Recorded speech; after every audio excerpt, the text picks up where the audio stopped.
Baik, sebelum kami mulai, ada baiknya kami memperkenalkan diri terlebih dahulu. Perkenalkan, nama saya Rahajeng Yanita.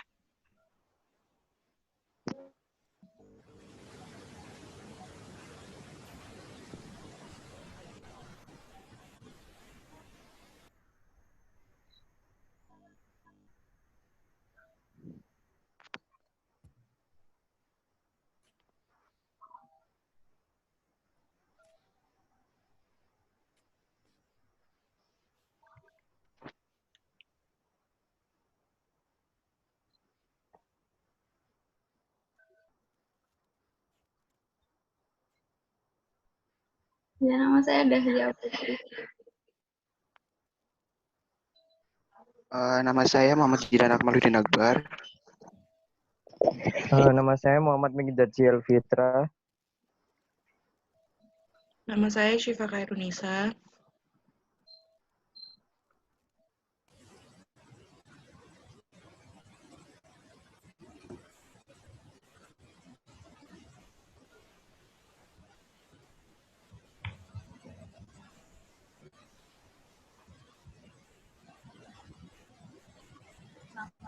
Tujuh ya.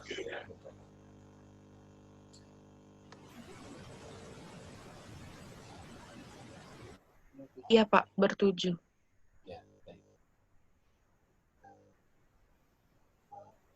Dan ada lagi satu lagi teman kami, Arjuna Jak.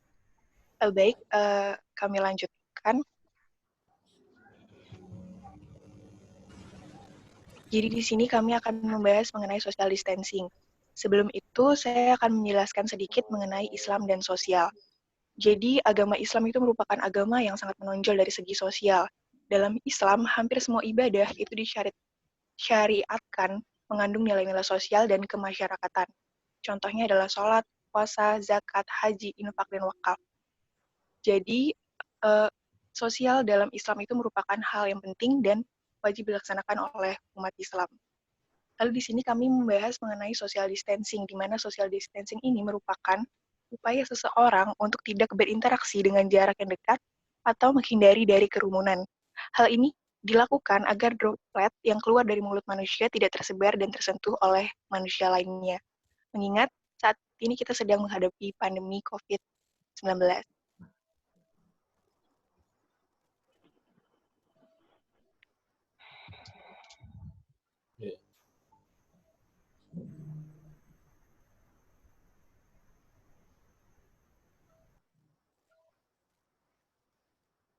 Baik, presentasi selanjutnya akan dilanjutkan oleh Arju.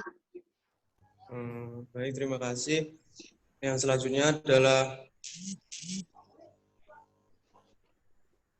jarak aman dalam menerapkan social distancing sendiri adalah sejauh 1 meter antar individu.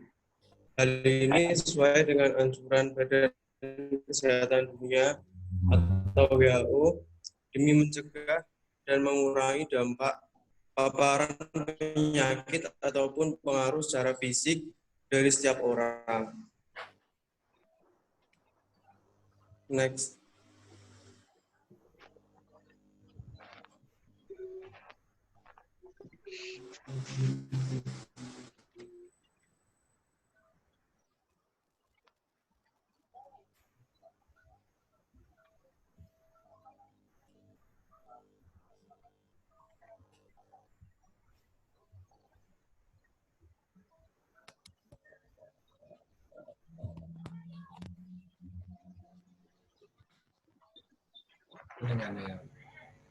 Taman.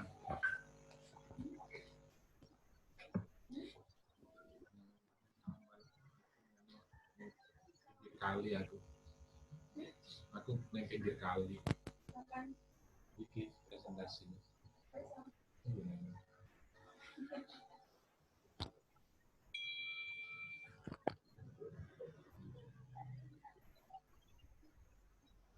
Baik, akan saya lanjutkan. Jadi di sini terdapat tujuan dari social distancing. Jadi tujuan dari social distancing sendiri itu adalah untuk meminimalisir risiko penyebaran COVID. seperti tadi yang sudah disampaikan bahwa social distancing itu menerapkan jarak minimal 1 meter antar individunya. Jadi, social distancing ini dimaksudkan untuk mengurangi risiko dari penyakit tersebut. Next.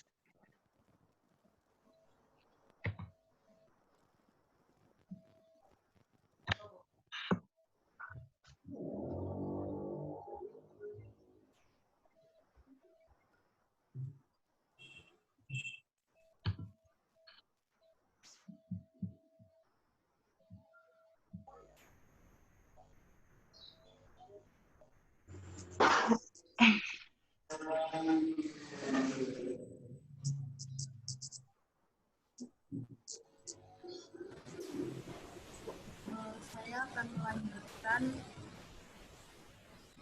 mengapa perlu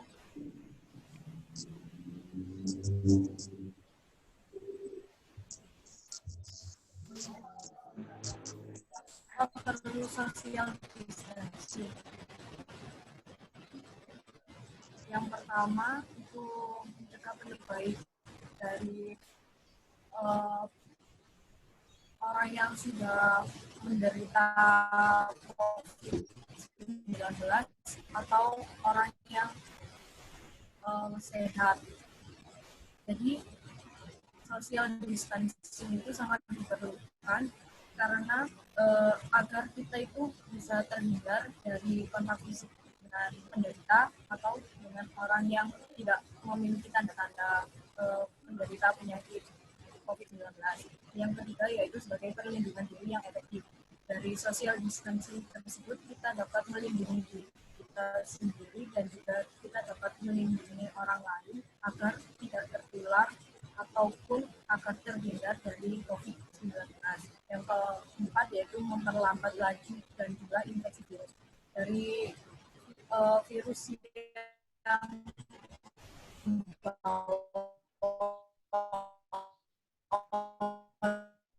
Mas, saya pinjam mana Mas headset? Headset ini loh. Iya.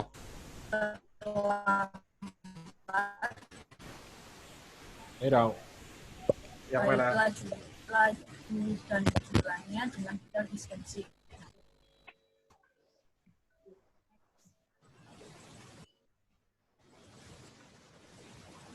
Selanjutnya, saya akan menjelaskan tentang sikap-sikap dalam menjalani social distancing. Yang pertama yaitu karantina. Sebagaimana sabda Rasulullah SAW, yakni, jika kalian mendengar wabah melanda suatu negeri, maka jangan kalian memasukinya. Dan jika kalian berada di daerah itu, janganlah kalian keluar untuk melari darinya. Dari hadis riwayat Bukhari dan Muslim. Maka itulah konsep karantina yang hari ini kita kenal, mengisolasi daerah yang terkena wabah. Seluruh negara menjalaninya, namun ada negara yang entah dari mana mengambil petunjuknya, malah menyuruh orang-orang masuk karena dalih ekonomi. Yang kedua adalah bersabar. Karena Rasulullah bersabda, Ta'un merupakan azab yang ditimpakan kepada siapa saja yang dia kehendaki. Kemudian dia jadikan rahmat kepada kaum mukminin. Maka tidaklah seorang hamba yang dilanda wabah lalu ia menetap di kampungnya dengan penuh kesabaran dan mengetahui bahwa tidak akan menimpanya kecuali apa yang Allah Subhanahu wa taala tetapkan baginya, pahala orang mati syahid. Masya Allah, ternyata mati syahidlah balasan itu, sesuatu yang didambakan kaum muslimin. Maka sabar dan tanamkanlah keyakinan itu. Jika takdir Allah menyapa kita, berharaplah mati syahid. Yang ketiga itu berbuat baik, berbaik sangka, dan berikhtiarlah. Karena Rasulullah bersabda, tidaklah Allah Subhanahu wa taala menurunkan suatu penyakit kecuali Dia juga yang menurunkan penawarannya. Yang keempat yaitu banyaklah berdoa. Doa keselamatan itu harus dilafazkan setiap pagi dan sore dengan arti dengan nama Allah yang apabila disebut segala sesuatu di bumi dan langit tidak berbahaya. Dialah Maha Pendengar dan Maha Mengetahui. Yang kelima yaitu sebagaimana solusi dari Amir bin Ash untuk berpencar. Itu yang kelima. Yang biasa kita sebut sekarang sebagai social distancing. Menjaga jarak dari keramaian dan menahan diri untuk tetap di rumah. Next.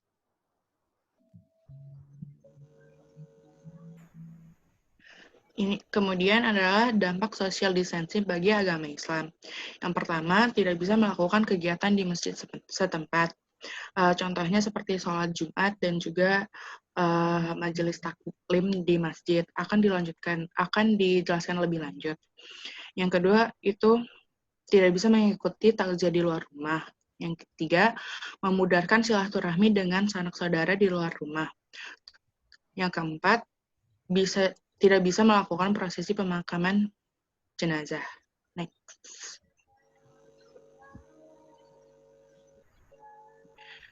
Penjelasan pada poin pertama, ini adalah contoh masjid yang sementara harus ditutup karena adanya wabah COVID-19. Tetapi jika diam di rumah dan mengkarantina diri sebagai orang yang positif corona, bisa membawa kemaslahatan bagi banyak orang. Dan jika dia keluar rumah, bisa menulari orang lain dan membahayakan orang lain. Maka diam di rumah baginya itu wajib. Bahkan dia wajib sholat zuhur pengganti sholat Jumat di rumah dan tidak boleh sholat jamaah di masjid jika pasti akan menulari orang lain. Sekretaris Komisi Fatwa Majelis Ulama Indonesia atau MUI, Asrorun Niam Soleh, mengatakan bahwa pria muslim yang menggugurkan kewajiban sholat Jumat 3 kali berturut-turut di kala pandemi virus ini tidak lantas digolongkan sebagai kafir. Jika muslim bersangkutan menggantinya dengan sholat zuhur di rumah. Next. Ini adalah penjelasan poin keempat, di mana kita semua tahu bahwa prosesi pemakaman jenazah dari awal pembersihan jenazah sehingga menguburkan jenazah itu merupakan kegiatan yang fardu kifayah. Fardu kifayah yaitu kewajiban terhadap umat muslim yang mana bila telah dilakukan beberapa orang atau telah ada yang mewakilkan, maka gugur kewajiban individu untuk melakukan kewajiban ini. Namun, bila tidak ada yang melakukan atau mewakilkan, maka seluruh umat sesuai konteksnya akan berdosa. Tetapi dalam pandemi atau kondisi wabah COVID ini, lebih baik dan telah disarankan dari MUI bahwa tindakan pemakaman jenazah yang jenazah pasien positif corona dilakukan secara berbeda dengan jenazah biasa. Perbedaan prosesnya ini akan berdampak baik karena mengurangi penularan virus ini. Next.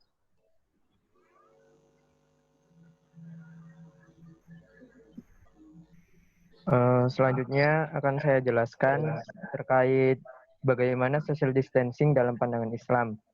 Nah, social distancing dalam pandangan Islam ini pernah terjadi di zaman sahabat Rasulullah SAW, yaitu pada zaman Umar bin Khattab radhiyallahu anhu.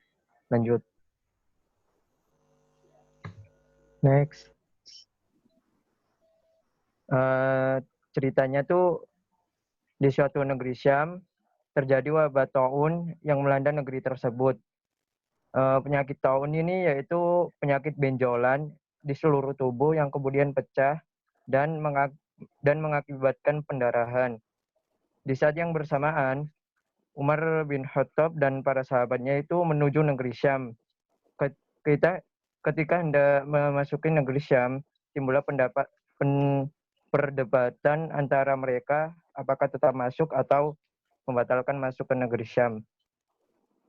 Setelah beberapa perdebatan, kemudian salah satu sahabat Umar bin Khattab yaitu Abdurrahman bin Auf radhiyallahu an mengucapkan hadis Rasulullah, yaitu jika kalian mendengar wabah melanda suatu negeri, maka janganlah kalian memasukinya, dan jika kalian berada di daerah itu, janganlah kalian keluar untuk lari darinya.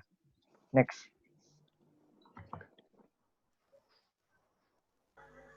Kemudian Umar bin Khattab radhiyallahu an dan para sahabatnya memutuskan untuk kembali pulang ke Madinah. Wabah taun ini menewaskan sekitar 20.000 orang di negeri Syam, hampir separuh penduduk Syam ketika itu. Pada akhirnya wabah tersebut berhenti ketika sahabat Amir bin As radhiyallahu an memimpin Syam.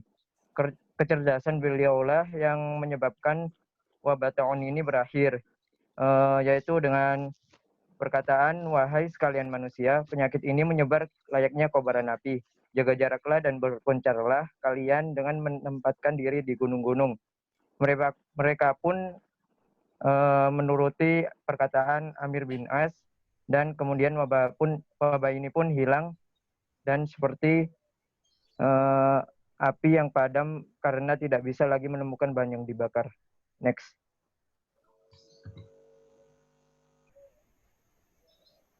Kemudian perbedaan sosial dan physical distancing. Awalnya kita mengenal social distancing.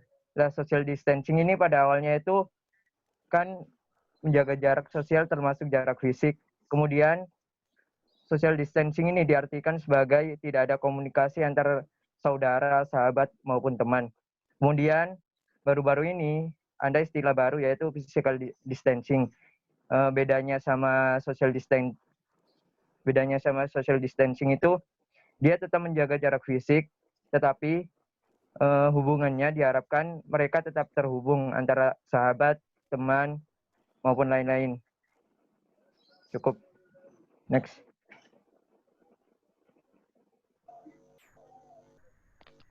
Di sini saya akan menjelaskan kaitan physical distancing dengan teori Saad al-Zari'ah. Jadi teori tersebut itu menjelaskan bahwa sesuatu yang hukumnya mubah atau diperbolehkan itu akan bergeser pada makruh dan haram, tergantung pada dampak negatif dan mudarat yang diakibatkan. Semakin besar mudarat yang ditimbulkan dari perbuatan mubah tersebut, semakin mengarah pada hukum haram. Dalam teori Saad al-Zari'ah berbasis maqasid juga menjelaskan hukum mubah bisa menjadi sunnah, bahkan wajib jika membawa kemaslahatan bagi yang besar. Semakin besar manfaat yang didapatkan, semakin mengarah pada hukum wajib. Nah, ini tuh berhubungan dengan physical distancing ini, di mana kita physical distancing itu salah satu tujuannya kan untuk demi kesehatan orang banyak dan memutus rantai COVID-19. Kemudian, next.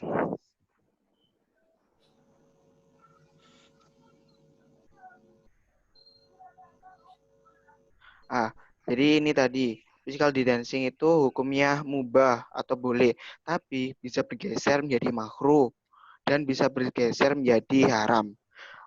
Pada dasarnya, hukum physical distancing adalah mubah. Boleh dilakukan, boleh tidak. Akan tetapi, hukumnya bisa bergeser pada makruh, bahkan haram. Jika tidak melakukannya, bisa berdampak pada mudarat dan membahayakan orang banyak, yaitu selain itu tuh menjaga agama, jiwa, akal, keturunan, dan harta. Contohnya, yang bawah itu mungkin wajib ya, bawahnya haram. Iya Pak, itu ada kesalahan pas pengetikan kemarin. Iya Pak. Ya, maksudnya mubah, sunnah, wajib ya. Iya Pak, benar.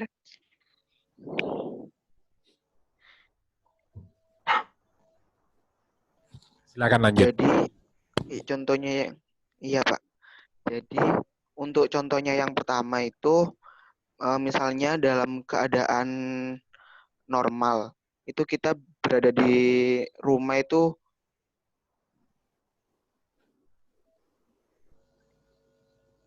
iya, misalnya kita berada di rumah itu hukumnya mubah, boleh-boleh saja.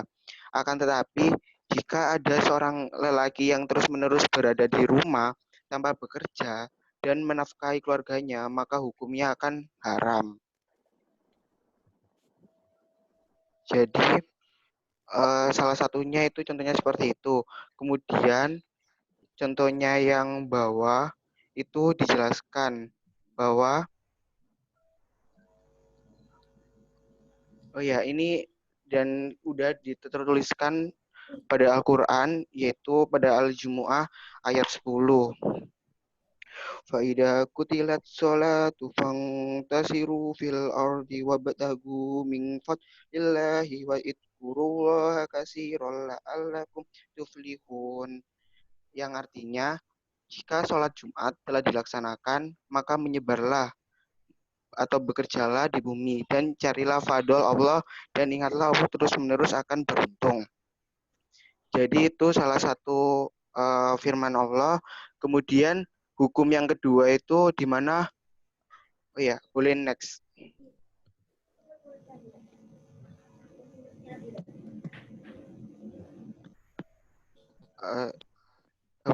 Sebelumnya Jeng.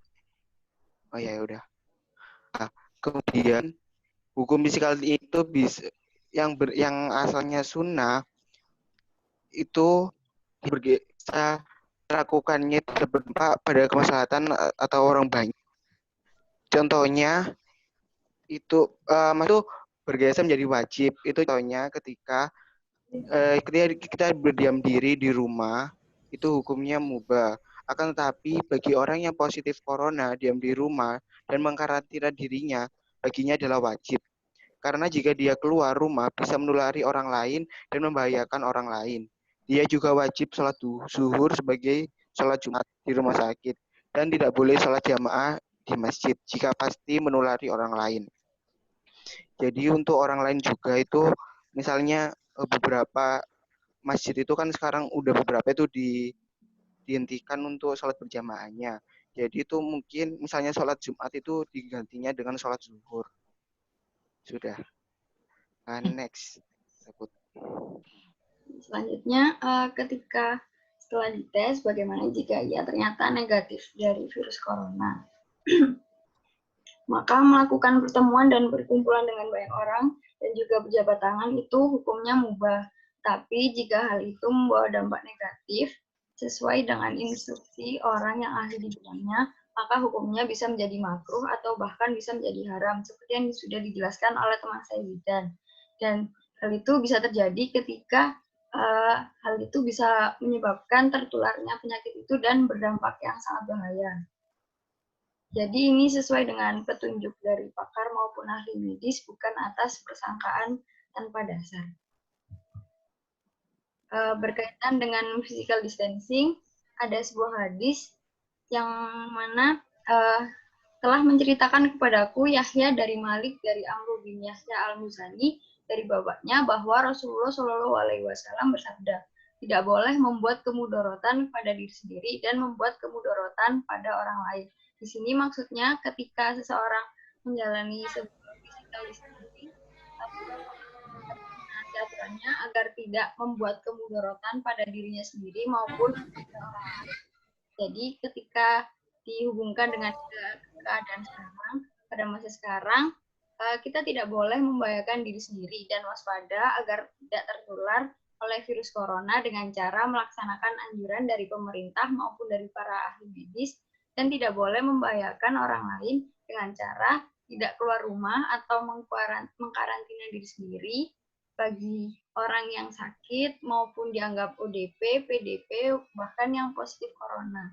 Bagi yang tidak sakit pun sebaiknya tidak keluar dari rumah untuk mencegah agar tidak tertular dari virus tersebut.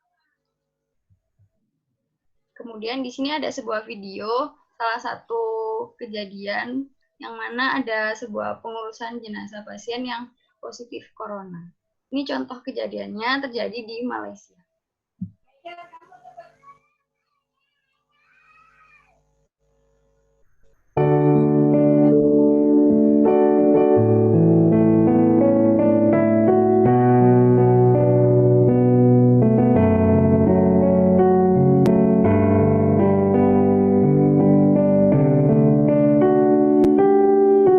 Bakang lima Ustaz. Kayak kapan ge? Biasa kenggo.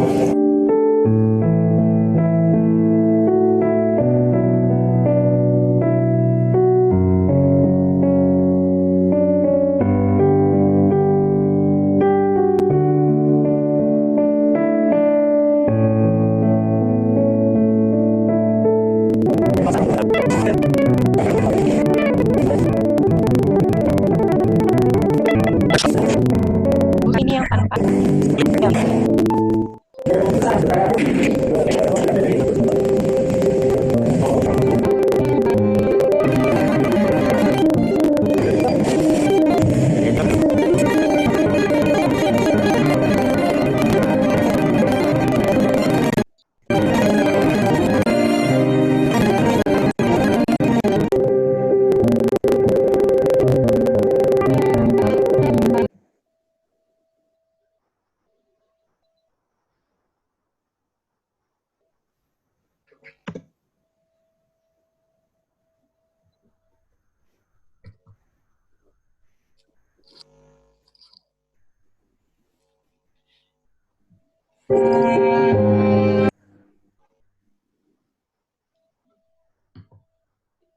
Ya, jadi itu tadi sedikit video tentang bagaimana pengurusan jenazah ketika ada sebuah virus yang dimana virus itu bisa berbahaya bagi orang di sekitarnya.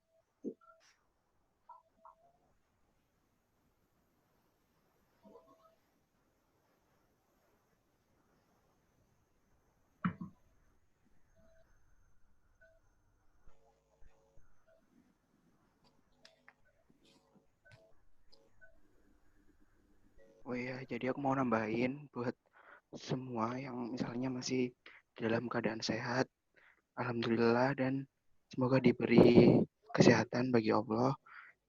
Kemudian yang emang masih nggak ada keperluan di luar, jangan keluar, terus jaga kesehatan, terus selalu bersih. Terus bayangin soalnya kalau misalnya kita diisolasi sendiri di rumah sakit itu kalian sendirian, nggak ada yang nemenin. Kemudian kalau emang butuh ya keluar, tapi menggunakan pelindung diri. Udah, terima kasih.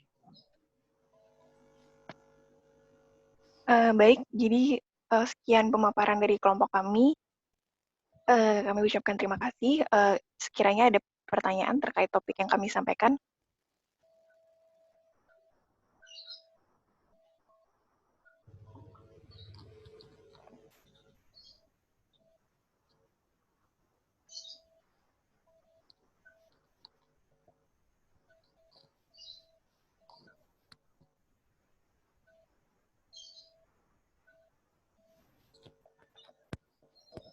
Itu kalau pertanyaan di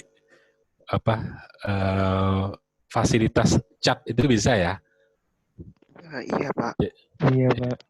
Berarti bisa ya. Jadi teman-teman yang lain kalau mau tanya bisa gitu ya. Cuma barangkali mungkin izin dulu ya sama moderator ya. Jadi siapa yang mau bertanya ya nanti biar ditunjuk, dicatat. Iya Pak. Mungkin dari teman-teman ada yang mau bertanya terkait presentasi tadi?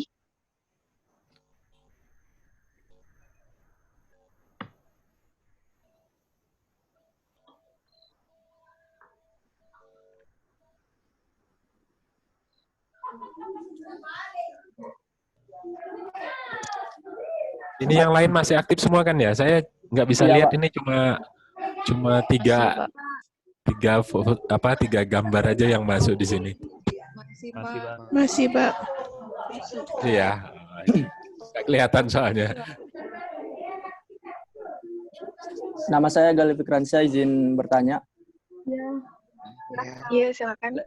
Lewat chat aja saya kirim, bentar. Oh iya. Oke.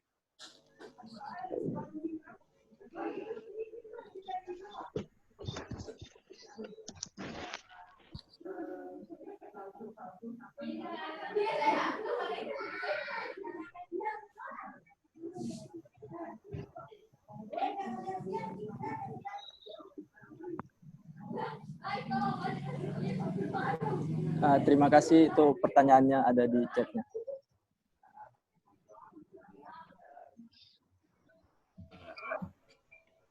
Ini bisa lihat banyak ini sekarang.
Nama Migdad Fitra.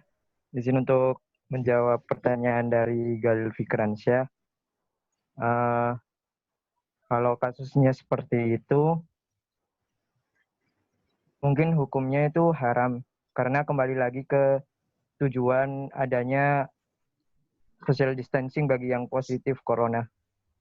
Itu kan kembali lagi dia berguna untuk kemaslahatan seluruh umat Islam. Nah, kalau kasusnya dia kalau tidak bekerja, tidak bisa menafkahi anak dan istrinya, itu mungkin bisa dibantu dari pihak pemerintah atau nanti bagaimana. Tapi kalau secara hukum dia terus lanjut bekerja, itu pastinya mungkin haram karena membahayakan seluruh umat Islam yang lainnya.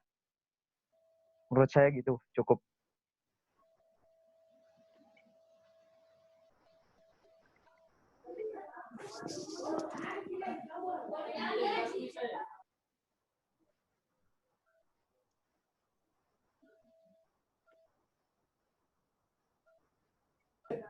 Iya, Vin, terima kasih atas jawabannya. Oke. Baik, apakah ada lagi teman-teman yang mau bertanya?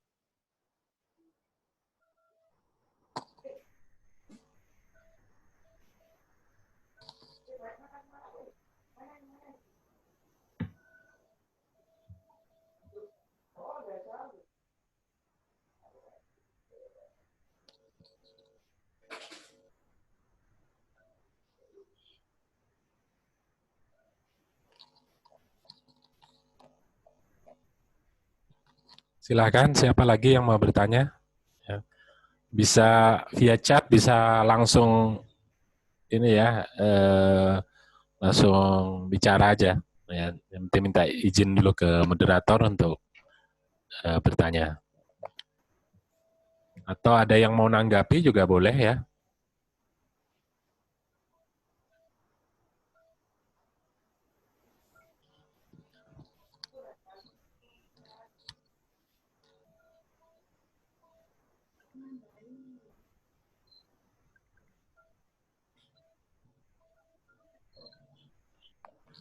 Mau menambahkan, mau feedback ya, bertanya kembali, ya, silakan.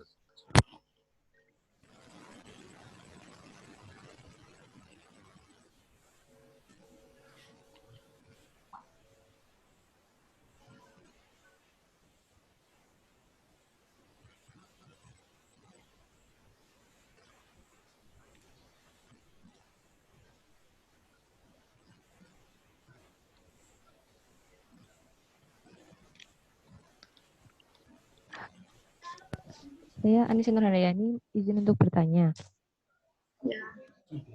Iya, silakan. Ya, jadi biasanya kan di grup-grup WhatsApp itu kan banyak kayak broadcastingan. Terus beberapa orang itu percaya kalau sebenarnya virus ini itu senjata biologis dari kaum Yahudi. Akhirnya orang-orang itu menanggapi dengan cara aktivitas ibadah seperti biasa. Biar keimanannya kepada Allah itu nggak berkurang kayak gitu. Terus walaupun memang mereka juga percaya walaupun emang kena itu juga takdir dari Allah gitu loh. Kayak contohnya itu kayak di Comboran Malang itu kayak pasar rombengan gitu. Terus waktu itu bapak saya ke sana itu masih ramai bahkan mau parkir aja sulit saking ramainya gitu. Jadi menurut kalian tuh gimana? Dan kalau misalnya itu emang tidak baik atau tidak benar, itu solusinya kayak gimana? Terima kasih.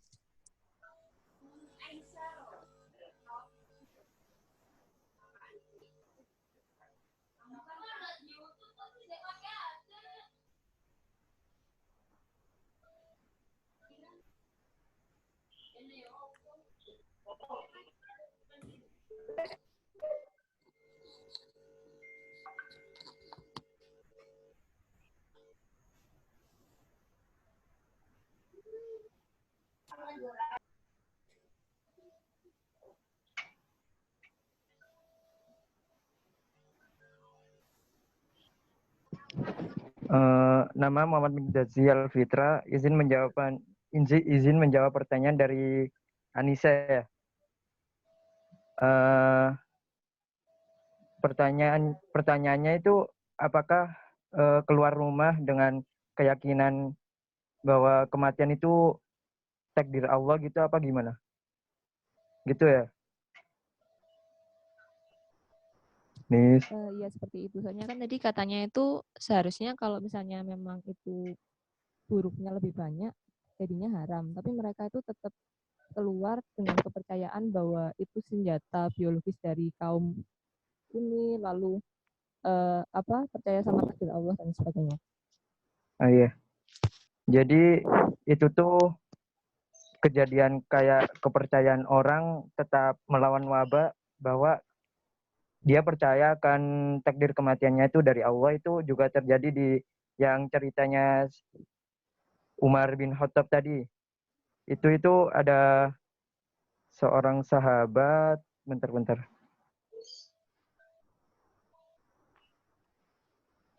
Itu tuh ada seorang sahabat yaitu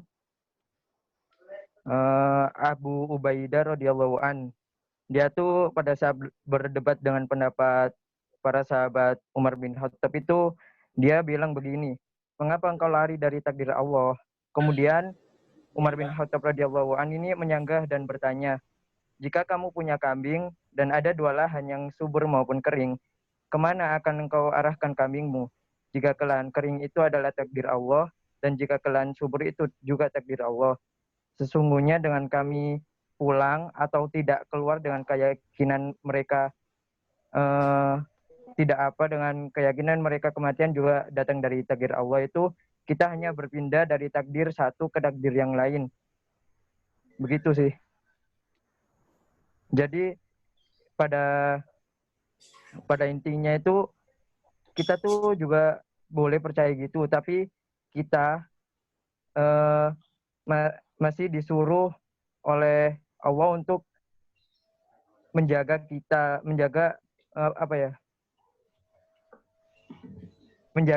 baiknya untuk kita itu seperti apa. Tidak boleh pasrah dan yakin akan kematian kita. Gitu sih. Terima kasih. Oke. Saya mau nambahin juga sedikit. Jadi terkait itu senjata biologis Yahudi atau bukan, itu kan balik lagi kebenarannya belum terbukti, dan dari kita pun tidak ada yang punya bukti kuat dan nggak bisa membuktikan apakah itu benar. Jadi kita sebagai umat Islam harusnya bersikap sesuai anjuran dan buat kebaikan di masyarakat juga. Makanya sebaiknya kita melakukan social distancing seperti itu. Oke aja, makasih.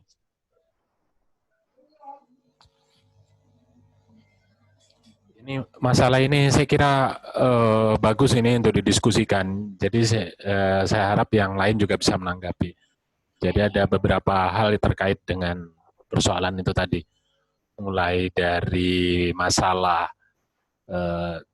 yang beredar di grup-grup WhatsApp tentang ini konspirasi sebagainya. Lalu kemudian yang kedua adalah sikap sebagian umat yang seakan-akan ya kita tidak boleh takut ini ya, dengan ini lebih takut pada Allah gitu kan banyak. Nah ini saya kira bagus ini untuk didiskusikan lebih lanjut. Silakan yang lain juga bisa menanggapi dan harap notulen bisa mencatat ya. Baik, mungkin teman-teman masih ada yang ingin bertanya atau menanggapi terkait presentasi tadi.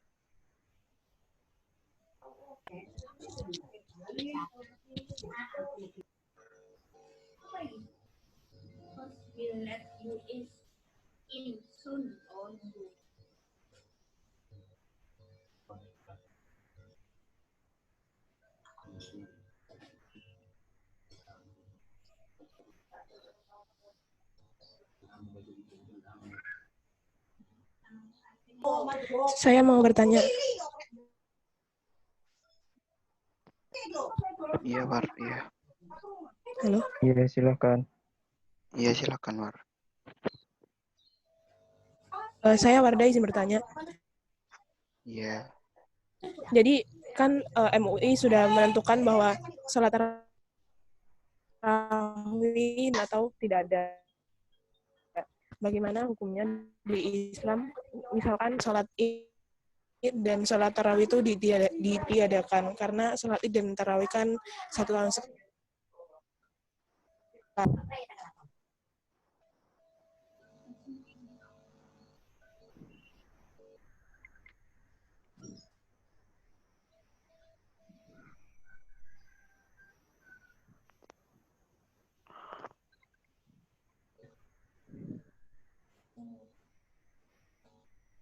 Oh ya, saya Zidan mencoba menjawab.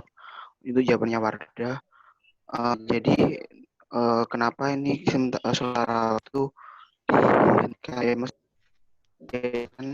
untuk saat ini sementara itu ya memang dikarenakan adanya wabah COVID-19 ini. Kemudian untuk itu di surat Al-Jumu'ah ayat 10 kan udah dijelaskan. Contohnya itu jika sholat Jumat telah dilaksanakan, maka menyebarlah atau bekerja. Jadilah fadl Allah dan ingatlah Allah terus-menerus agar kamu beruntung. Jadi kalau memang situasinya sedang kayak genting ini, emang Allah itu udah memberi keringanan buat kita untuk agar menjaga diri di rumah masing-masing gitu. Saya ingin menambahkan, jadi sebenarnya kan juga udah ada sholat tarawih sama sholat id kan juga bersifatnya dia sunnah gitu kan. Dan juga kalau tarawih juga bisa dilakukan di rumah, mungkin berjamaah dengan keluarga. Jadi menurut saya lebih mending di rumah karena yang social distancing itu cukup. Saya juga mau menambahkan seperti sholat Jumat yang hukumnya aja awalnya fardu kifayah bisa menjadi bisa yang akhirnya bisa dilaksanakan di rumah kan. Sedangkan untuk sholat tarawih maupun sholat id kan hukumnya sunnah, jadi itu bisa juga bergeser di mana menyesuaikan dengan kondisi saat ini. Jadi masih diperbolehkan untuk melaksanakan sholat tarawih di rumah kan bisa berjamaah juga sama keluarga. Izin menambahkan juga, keputusan MUI ini kan belum kalau semisal ntar sebelum Ramadan nih pandemi corona itu selesai gitu ya, amin. Itu tuh putusan ini tuh ya udah kita tetap ngejalanin sholat tarawih sama sholat id di luar keputusan MUI yang menyuruh kita sholat tarawih di rumah dan sholat id ditiadakan itu karena kan ini juga ada wabah pandemi gitu. Kalau kita keluar rumah kan juga saling membahayakan satu sama lain gitu. Lebih ke kepentingan kemaslahatan umat Islam sendiri sih. Cukup.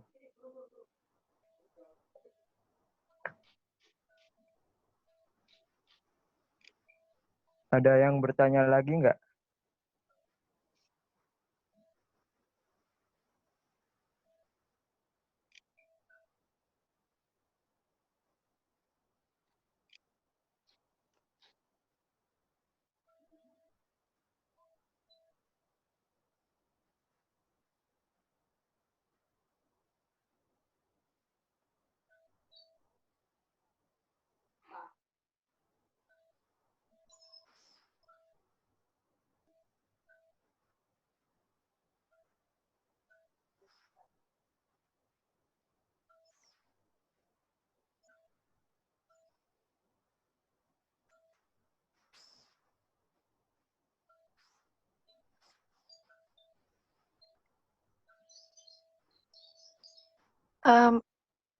Mungkin masih ada yang ingin menanggapi atau memberi pertanyaan terkait materi yang telah disampaikan.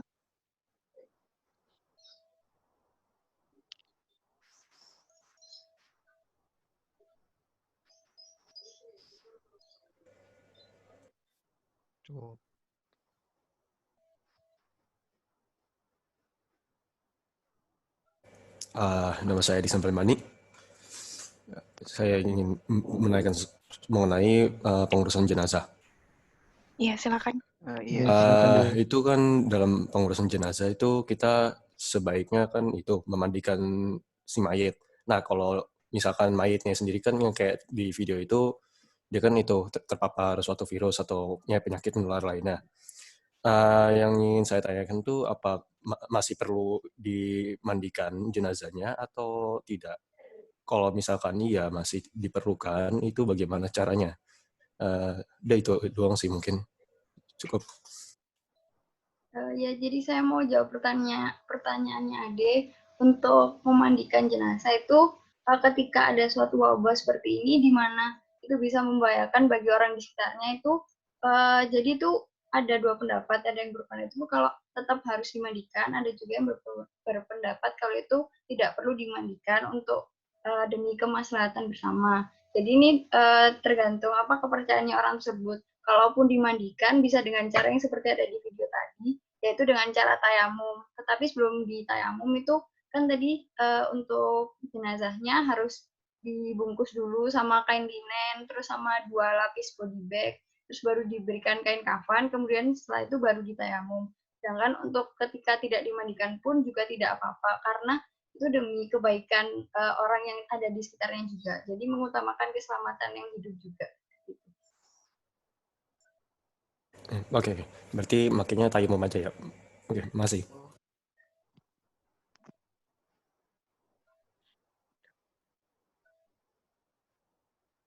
Apa ada lagi dari teman-teman?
Mungkin dari Bapak ada tambahan, Pak, atau tanggapan terkait presentasi tadi, karena kayaknya teman-teman udah cukup terkait pendapat sama tanggapannya.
Baik, sudah semua ya? Sudah, Pak. Nah, ya.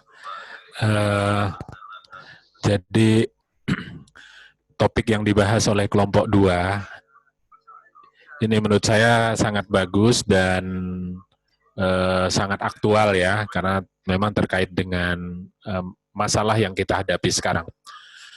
Ya, meskipun ini terkait dengan persoalan kesehatan, persoalan global umat manusia, ya, bukan hanya di negara kita. Tetapi sebagaimana kita ketahui bahwa persoalan dalam kehidupan kita itu kan adalah persoalan agama juga, ya. Karena memang persoalan agama itu tidak bisa dipisahkan dengan kehidupan duniawi. Dan bahwa masalah atau ajaran agama itu lebih-lebih memang terkait dengan persoalan kehidupan kita. Nah, oleh karena itulah maka ketika ada masalah atau ada persoalan yang terjadi dalam kehidupan kita ini, khususnya sekarang ini adalah COVID-19 ini, ya, maka memang tentu saja terlebih dahulu kan pendekatannya adalah pendekatan ilmiah ya, masalah kesehatan. Nah, jadi itu artinya yang kita pegangi memang hal-hal yang sifatnya ilmiah, rasional, yaitu ya, dan dengan bukti-bukti. Oleh karena itu, maka kalau ada berita-berita, ya meskipun dengan sepertinya sangat meyakinkan dan sebagainya, tentang ya konspirasi bahwa ini buatan sebagainya, selama itu belum bisa dibuktikan, belum terbukti, ya, maka kita kan juga nggak boleh juga ikut-ikutan menyebarluaskan, nge-share sesuatu yang menurut kita kayaknya benar tapi belum ada bukti, ini kan juga tidak sesuai dengan ajaran agama, ya. Nah, terkait persoalan tadi, jadi teman-teman sekalian bisa menyimak lagi ya dari slide presentasi. Mungkin bisa dikirim ya nanti ya. Jadi untuk slide-nya, PowerPoint-nya, sebagaimana saya mungkin pernah link entah di kelas ini apa bukan, saya mengharapkan memang PowerPoint-nya itu tidak hanya PowerPoint biasa, tapi ada isi presentasinya, ya. Jadi nanti tolong dibuat bisa diperbaiki lagi PowerPoint-nya, ya. Mungkin juga desainnya biar bisa lebih terbaca jelas gitu ya, fontnya dan sebagainya. Lalu kemudian presentasinya tadi, ya tadi sudah bagus presentasinya, ini bisa diisikan di jadi ketika presentasi kan bisa direkam gitu ya di PowerPoint-nya itu. Nah itu nanti setiap slide itu kan ada isi audionya gitu ya. Selain itu tadi juga ada yang perlu dikoreksi ya, seperti wabah taun ya. Taun ini tipe aja sebenarnya, tapi bisa berubah. Tulisannya taun, THA. Tahun ya, tapi tertulis tahun. Nah, itu kan juga salah penulisan tadi. Beda. Itu nggak apa-apa, nanti kan bisa diperbaiki ya. Baik, ya, jadi nanti bisa di presentasi audio dan file PowerPoint itu kan bisa digabung, nanti bisa diekspor ke MP4. Nah, baik. Jadi banyak sudah yang dijelaskan oleh kelompok 2 itu tadi terkait dengan pandangan Islam, sikap Islam. Nah, itulah. Jadi artinya bahwa wabah taun ini bukan hanya terjadi sekarang ini. Dulu-dulu pun bahkan ada ulama yang menulis kitab khusus tentang Badlul Ma'un ya. Badlul Ma'un dalam masalah taun ya. Karena ternyata di zaman beliau, yaitu Ibnu Hajar al-Asqalani, di zaman beliau pun pernah terjadi orang-orang yang sikapnya ngeyel gitu ya. Bahkan itu dari pihak raja sendiri mengumpulkan orang banyak ya untuk berdoa bersama di sebuah lapangan terbuka yang mengumpulkan ribuan orang. Nah, akhirnya malah karena itu taun itu kan wabah yang menular gitu, malah lebih banyak lagi yang kayaknya karena. Nah, jadi bahwa sikap yang diambil oleh pemerintah dan juga sudah dikonfirmasi oleh para ulama, MUI juga sudah mengeluarkan fatwanya, ini adalah sikap yang sebenarnya dari dulu pun sudah dilakukan gitu ya.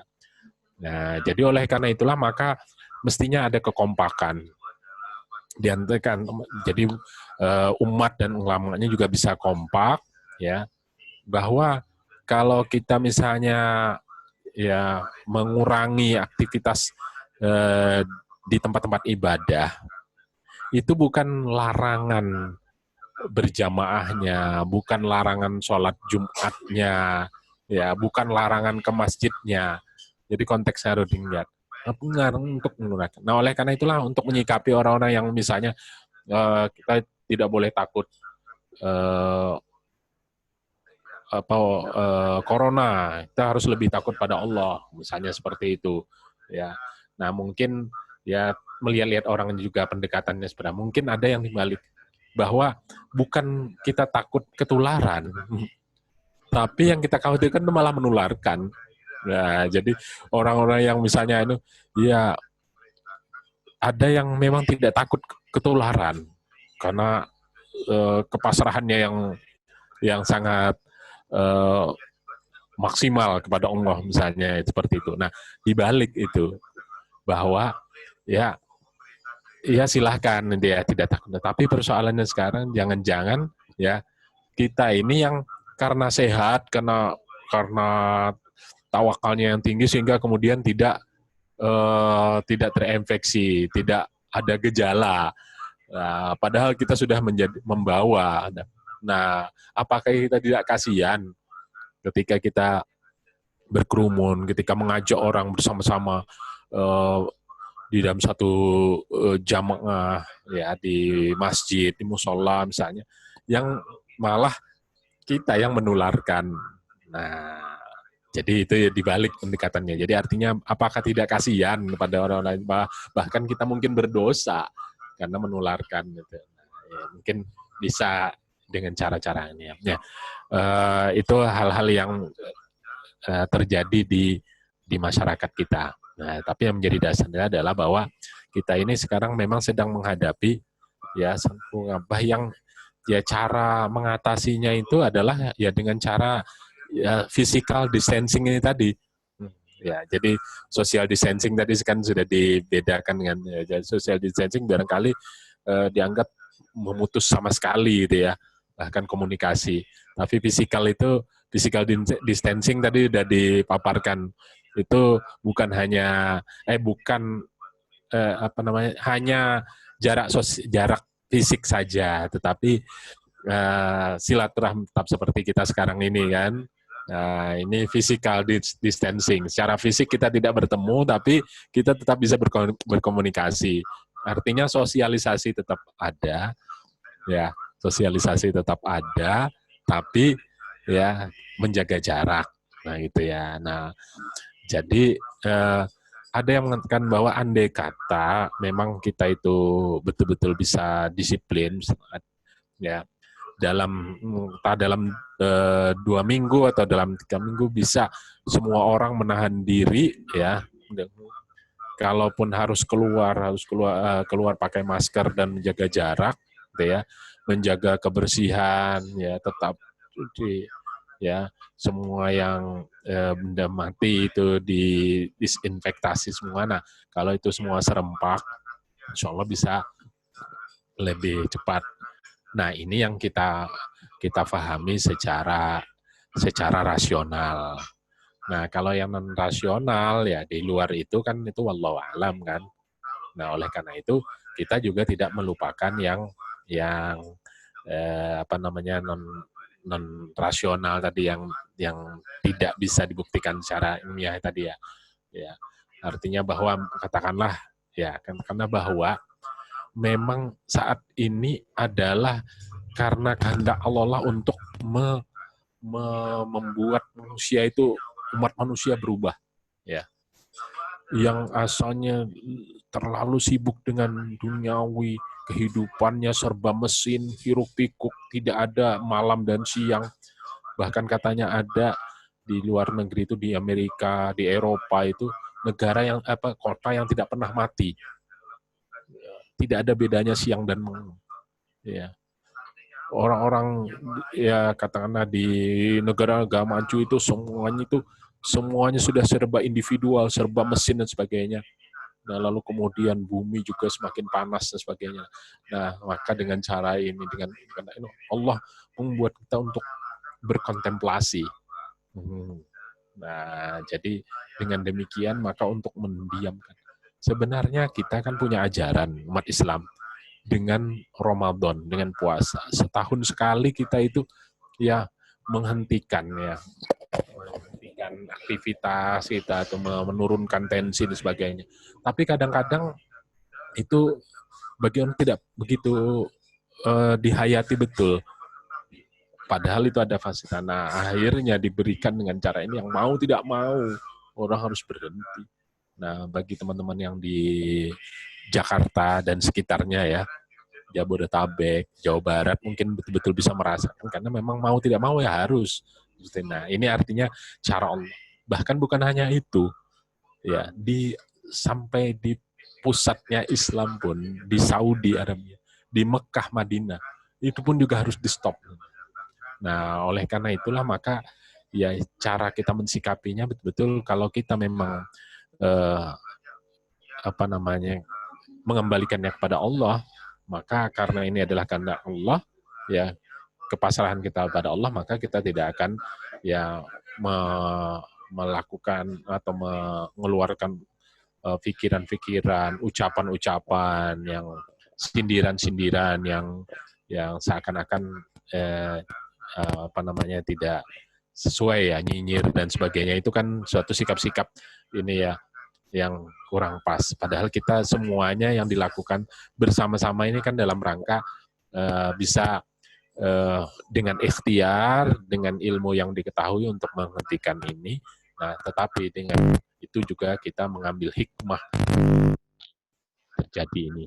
Bahwa kadang-kadang orang diberikan ajaran peringatan itu tidak bisa mengambil hikmahnya, maka perlu dengan agak keras ya, dengan peringatan yang betul-betul mau artinya berhenti.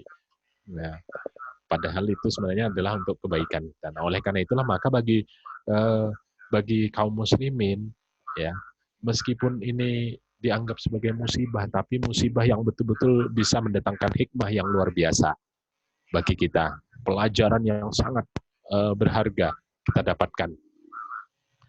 Ya, satu hal lagi, bahwa dengan sesuatu yang sangat lembut, sangat kecil, ya virus itu ukurannya nano berapa nano katanya itu, artinya kecil tidak bisa terlihat mata, itu bisa menggambarkan seluruh umat manusia di dunia. Nah, ini artinya bahwa ya itu menunjukkan kembali akan kebesaran Allah Subhanahu wa taala, bahwa ketika kemudian Allah menghendaki bahwa ya tidak ada yang mampu untuk mengandalkan kemampuan ilmuwan, kemampuan akalnya saja. Jadi sesuatu yang sangat kecil pun bisa berpengaruh sangat besar. Nah, barangkali jadi dengan demikian saudara sekalian, banyak sekali hikmah yang bisa kita dapatkan dari pelajaran ini. Nah, kembali ke topik tadi, bahwa permasalahan sosial atau physical distancing ini, maka marilah kita sikapi dengan bijak.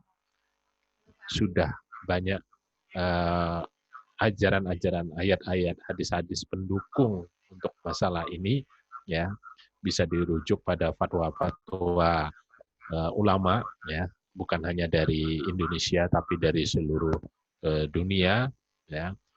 Nah, maka bersama-sama kita mendukung, inilah ikhtiar kita, ya, dan tetap memohon kepada Allah Subhanahu wa taala ya agar ikhtiar kita ini diterima dan Allah Subhanahu wa taala ya meridhoi untuk mengembalikan kondisi kita normal kembali.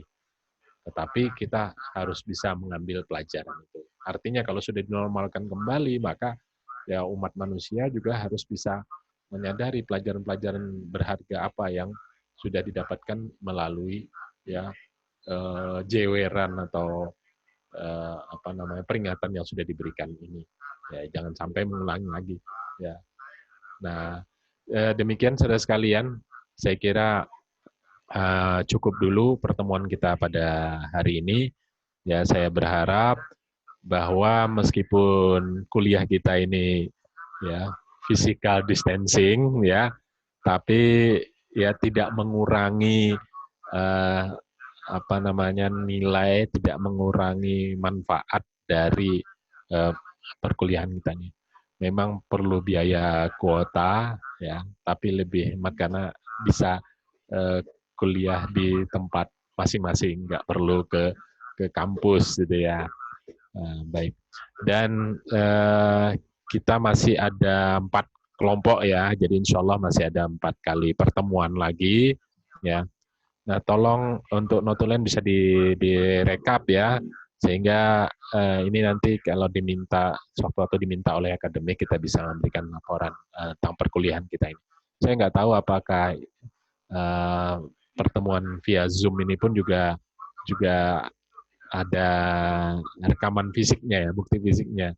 Artinya ada filenya gitu ya. Saya nggak tahu. Ini kayaknya kok recording, berarti direkam ya. Jadi nanti kita bisa menunjukkan bahwa ada perkuliahan daring. Nah ini anak saya ini nunggu Zoom ya, sekolahnya juga. Baik, saya kira demikian. Mudah-mudahan kita selalu diberi rahmat, diberi berkah dalam kehidupan kita oleh Allah Subhanahu Wa Taala. Ya, hal-hal yang kurang berkenan dan sebagainya saya mohon maaf. Ya, mari kita akhiri pertemuan kuliah daring kita ini dengan doa kafaratul majlis. Bismillahirrahmanirrahim. Subhanakallahumma wa bihamdika asyhadu an la ilaha illa anta astaghfiruka wa atubu ilaik. Walhamdulillahirabbil alamin. Wassalamualaikum warahmatullahi wabarakatuh. Waalaikumsalam.